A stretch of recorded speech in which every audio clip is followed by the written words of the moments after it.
बिस्मिल्लाहिर्रहमानिर्रहीम अस्सलाम वालेकुम। मैं हूं मोहम्मद फ़हीम। खैबर पख्तूनख्वा के माली साल 2026-27 के बजट का मुअम्मा हल नहीं हो रहा है। वज़ीर आला खैबर पख्तूनख्वा ने वफाकी बजट के खिलाफ इस्लामाबाद में एहतजाज की कॉल दी, जो कि बुरी तरह नाकाम हुई, क्योंकि वज़ीर आला ये जानते हुए कि उन्हें छोड़ा नहीं जाएगा वो फंस गए, 26 नंबर चुंगी पे फंसे और वहाँ पे उन्होंने फंसने के बाद सारा दिन वहाँ गुजार दिया। आधे पार्लियामेंटेरियन जिनमें नाराज़ भी थे, उनके अपने कैबिनेट मेंबर भी थे, वो केपी हाउस में रात गुजारने के बाद पार्लियामान के हाउस के बाहर पहुंचे, उसका भी कोई हल नहीं निकला और एमएनए जो थे वो पार्लियामान के अंदर बैठे रहे। उसके बाद क्या हुआ जरा ये बताते हैं, और उसकी अब तस्दीक भी कर दी है सूबाई हुकूमत ने कि खुद वज़ीर आला खैबर पख्तूनख्वा रात गए, खैबर पख्तूनख्वा हाउस इस्लामाबाद पहुंचे। उनके साथ उनके जो करीबी साथी हैं, चाहे वो मीना खान आफरीदी हैं, शफी जान हैं, बाकी जो साथी उनके साथ वहाँ मौजूद थे, हमीदुर रहमान साहब जिनको चोटें आई वहाँ पे मौजूद थे, दाऊद आफरीदी साहब वहाँ पे उनको चोटें आई वो वहाँ पर मौजूद थे, शफी जान साहब खुद भी वहाँ पे, मीना खान साहब जख्मी हुए, ये सब वहाँ मौजूद थे। तकरीबन कोई 20 से लेके 25 तक मेंबरान उनके साथ वहाँ मौजूद थे। उन्होंने एक पार्लिमानी पार्टी का इजलास बुलाया,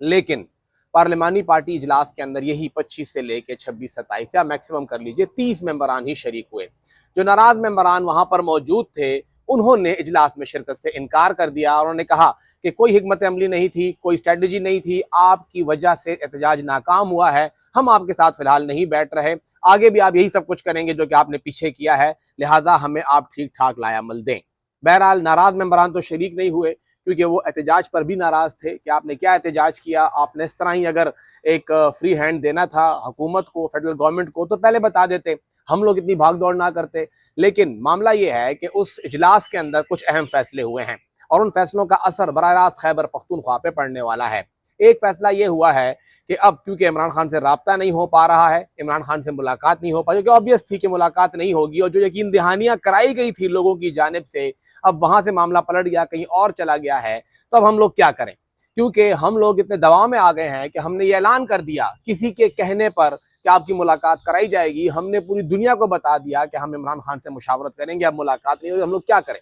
तो एक कमेटी बनाई गई जिसके अंदर मुशीर खजाना मुजम्मिल असलम, वजीर कानून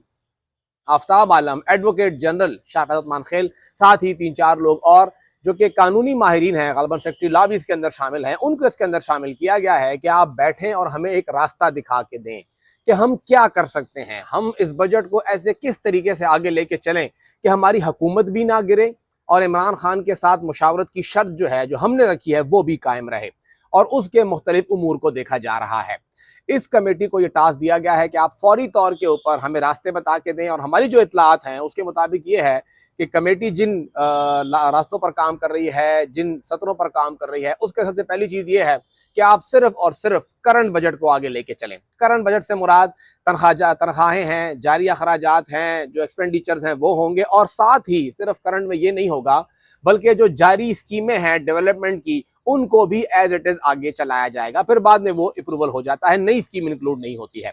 लेकिन एडीपी को अप्रूव ना करें आप, क्योंकि मसला सारा एडीपी का ही होता है, करंट में तो इतनी चीजें नहीं होती हैं। एक तो इसमें यह राय दी जा रही है, और इसको आप 3 महीनों के लिए उबूरी बजट के तौर के ऊपर आगे लेके चलें। इसके अंदर मुख्तलिफ आर्टिकल हैं, 2-3 आर्टिकल है, उसको देखा जा रहा है, लेकिन वो आर्टिकल्स आते हैं आपके निगरान हुकूमत के लिए या इंतहाई हंगामी सूरत हाल के अंदर, एक बहरानी कैफियत के अंदर होते हैं। इस वक्त तो कोई बहरान नहीं है, वज़ीर आला को बैठे 8-9 महीने हो गए हैं, उनकी असम्बली है, मुशावरत हुई है, बजट के ऊपर पिछले 5-6 महीनों में इजलास हुए हैं, सिटिंग्स हुई हैं, वफाक के साथ राब्ते हुए हैं, कुछ यकीन दहानियाँ ली गई हैं, कुछ यकीन दहानियाँ कराई गई हैं, वो सब कुछ हुआ है। तो ये तो जो रास्ता है, ये नुक्ता जो है, ये ठीक नहीं है,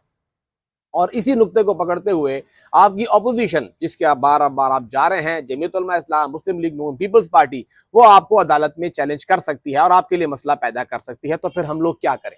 एक नुक्ता यह भी देखा जा रहा है कि सूबाई हुकूमत का इख्तियार है कि वो कितना बजट दे, हम उस इख्तियार को इस्तेमाल करते हुए मुख्तलिफ ऑप्शन देखते हैं कि हम इसको कैसे आगे लेके चलें। और साथ ये भी बताया गया है कि एक ऑप्शन ये भी है कि यही कमेटी कह दे कि कोई और रास्ता नहीं है, तो लिहाजा हम वज़ीर आला को एडवाइस करते हैं कि आप पूरा बजट ही पास कर दें और सारी जिम्मेदारी हम कमेटी पे डाल दें कि हमें तो कमेटी ने कहा था और हम कमेटी की बात मानने पे मजबूर हैं, आईनी और कानूनी ऑब्लिगेशन है, वज़ीर आला क्या कर सकता है, उसके पास कोई ऑप्शन ही नहीं है, वो तो मजबूर है अब कमेटी की बात मानने पे। लेकिन क्या मुजम्मिल असलम साहब बतौर कमेटी के रुकन ये जिम्मेदारी अपने सर पे लेंगे, आफ्ताब आलम बतौर कमेटी के रुकन ये जिम्मेदारी अपने सर पे लेंगे, या वहां पे एडवोकेट जनरल शाह फैसल उस्मान खेल साहब बतौर कमेटी के रुकन ये जिम्मेदारी सर पे लेंगे। ठीक है, बाकी ब्यूरोक्रेट्स हैं वो ले लेंगे, लेकिन ये तीनों सियासी लोग हैं, सियासी तौर पर यहाँ बैठे हैं, और इनके अंदर जो बाकी लोग हैं वो वाज़े तौर पर सियासी मौक़िफ़ अपना चुके हैं कि हम इमरान खान के साथ मुशावरत करेंगे तभी आगे बढ़ेंगे, जो कि अब होती हुई नजर नहीं आ रही है। इसके साथ ही साथ ये मामला जब सारा फंसा है, इसके ऊपर हमने राब्ता किया,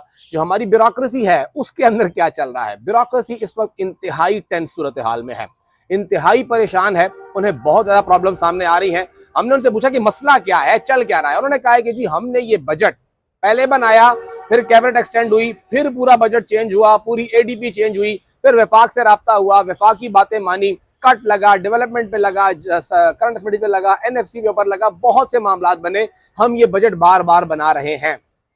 जो वहां पे अफसरान से मेरी बात हुई, जिनको पिछले 10 से 15 साल का एक्सपीरियंस है, कुछ को 20-25 साल का है, वो ये कह रहे हैं कि जिंदगी में इतना डिस्टर्ब बजट हमने नहीं बनाया है जितना इस बार बना रहे हैं। रोजाना उस बजट में कुछ ना कुछ चेंज हो रहा होता है, हमेशा होता था, लेकिन वो एडीपी में एक आध स्कीम आगे पीछे, कुछ बड़ा कुछ छोटा, थोड़ा बहुत थी। इधर तो पूरी की पूरी शक्ल ही तब्दील हो रही है। और इस वक्त भी हम दोनों तरह से काम कर रहे हैं कि अगर 3 महीने होगा तो कैसे होगा, पूरा साल होगा तो कैसे होगा। जो वफाक को अदायगियां की जानी है उसका एक बहुत बड़ा चैलेंज ब्यूरोक्रेसी को दरपेश है। जरा ये बताते हैं कि सख्त इंस्ट्रक्शन दी गई हैं कि जो बजट आप बनाने जा रहे हैं उसमें ये कहीं पर रिफ्लेक्ट ना हो कि सूबा वफाक को पैसे देगा। अब पैसे आ तो रहे हैं और पैसे जा भी रहे हैं, तो हम उसको कैसे ना दिखाएं। ब्यूरोक्रेसी सर जोड़ के बैठी है कि भाई हम कहां इन चीजों को छुपाएं। कैसे मुमकिन होगा कि बजट बुक के अंदर रिफ्लेक्ट भी हो, सरकारी डॉक्यूमेंट है, आप उसके खिलाफ जा नहीं सकते, हर हाल में वहां रिफ्लेक्ट होगा, वहां रिफ्लेक्ट भी हो और कोई उसको पकड़े भी ना। ऐसे कौन सा हेड बनेगा